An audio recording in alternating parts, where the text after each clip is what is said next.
Once, a monk decided to meditate alone, away from his monastery, and away from any disturbance.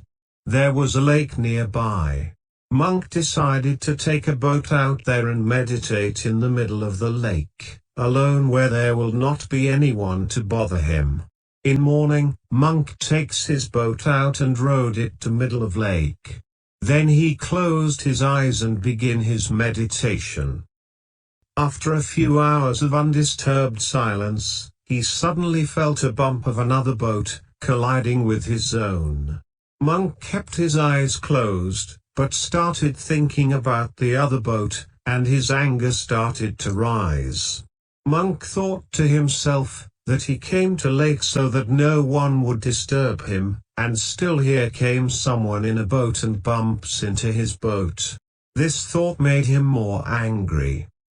Monk, with his eyes closed, sensed his anger rising, and by the time he was about to open his eyes, he was ready to scream at the boatman, who dared to disturb his meditation. But when he opened his eyes, he saw an empty boat that probably untethered and floated to the middle of lake.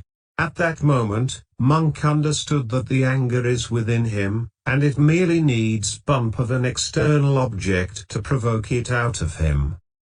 From then on, whenever he came across someone who would irritated him, or provoke him to anger, he would remind himself, "Other person is merely an empty boat, anger is within me," and managed his angry feelings,